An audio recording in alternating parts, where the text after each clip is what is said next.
I'm Todd Fletcher99, and this is Todd's and Todd episode 2. Well, Bryce Harper and Manny Machado signed in the past week. Harper signed with the Phillies for 13 years, and Machado signed with the Padres. That's the biggest news. Harper has a complete no-trade clause and $330 million deal, breaking the record. And then, in the NFL, the Jets placed in second round tender on wide receiver Anderson. Rams definitely are interested in keeping Sutton Fowler. Carroll reviews Carson Penny as 1-2 punch. Zimmer believes Cousins will be better in 2 years. The Jets are willing to deal the third overall pick. Rams will monitor Todd Gurley's workload. Zeke, NFL will react to Ritten's unretirement. And then also, Dwayne Wade hit the most craziest buzzer beater to win the game. So he was shooting a 3 down by 2. He got blocked, got it back, and then shoots it without jumping again and banks it in at the buzzer. If you haven't seen the video, you need to go check it out. Absolutely insane. Congratulations, Dwayne. I've been a big fan of you, even though you and your Heat beat my Mavs in the finals in 06.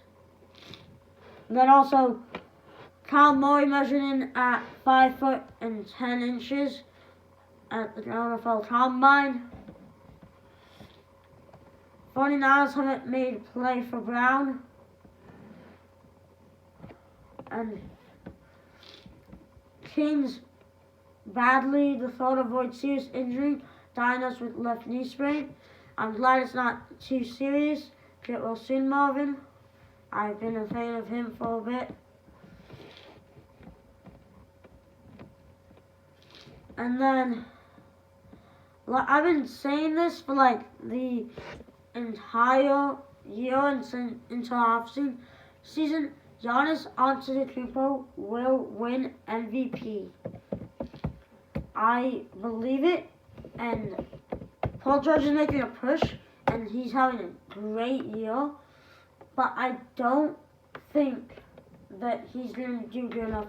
And then Harden's streak, I also don't think he's going to win MVP. I feel Giannis is going to win, and I felt that way for a long time now.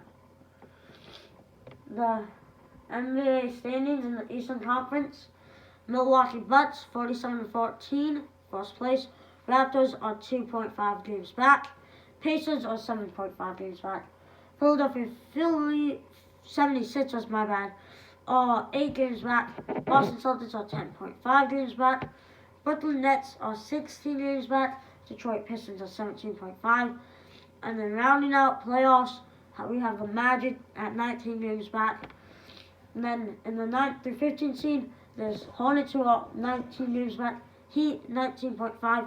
I personally would love for the Heat to make it into the playoffs for Wade's last year, but probably not going to happen. The Wizards are 22 games back.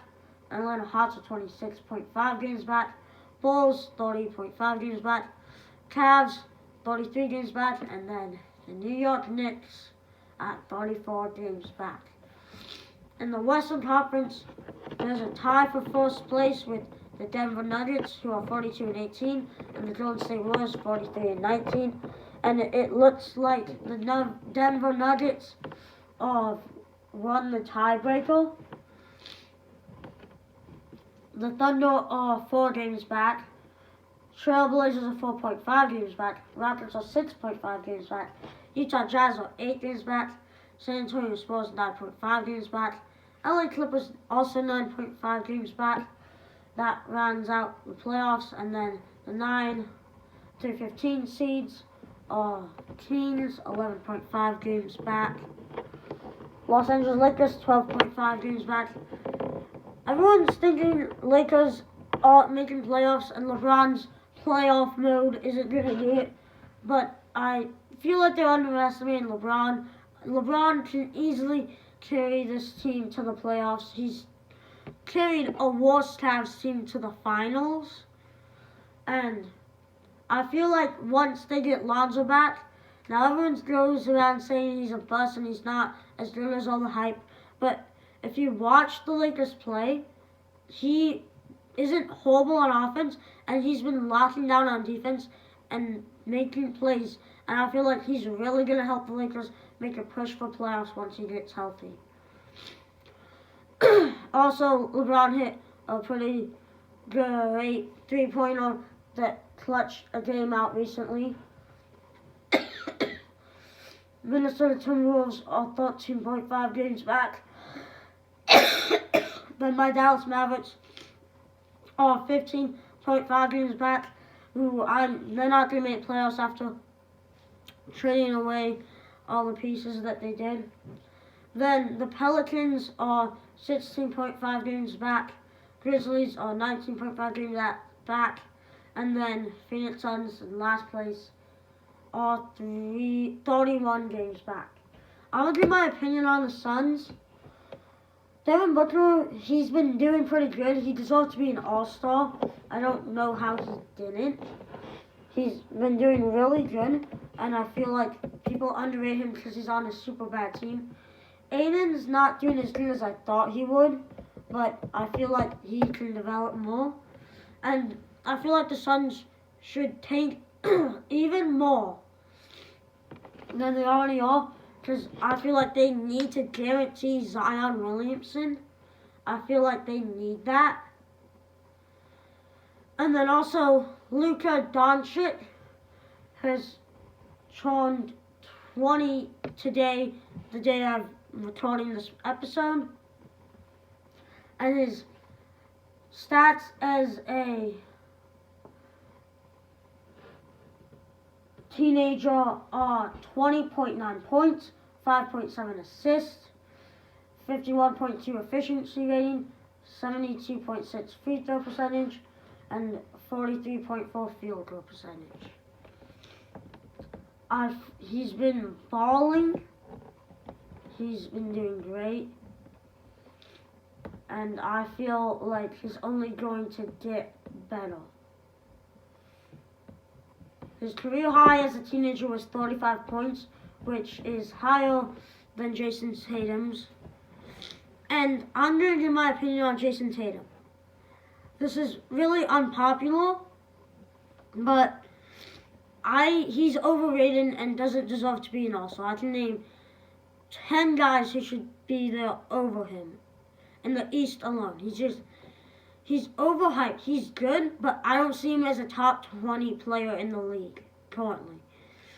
He's only scored 30 points in a game once, something Luka Doncic has done way more. I talk about Luka a lot. He's my favorite player currently, so I'm comparing them a lot, but I just feel like Tatum's overrated. Yeah, he did carry the Celtics while Kyrie was down, but I just don't think he's amazing, and I feel like he's good, and he can become a top 20, top 10 player. It's just, right now, I have him at number 25 in the league. I just feel like he's not doing amazing like everyone thinks he is. Like, I feel like he's overhyped. And I just don't think that he's worth everything right now.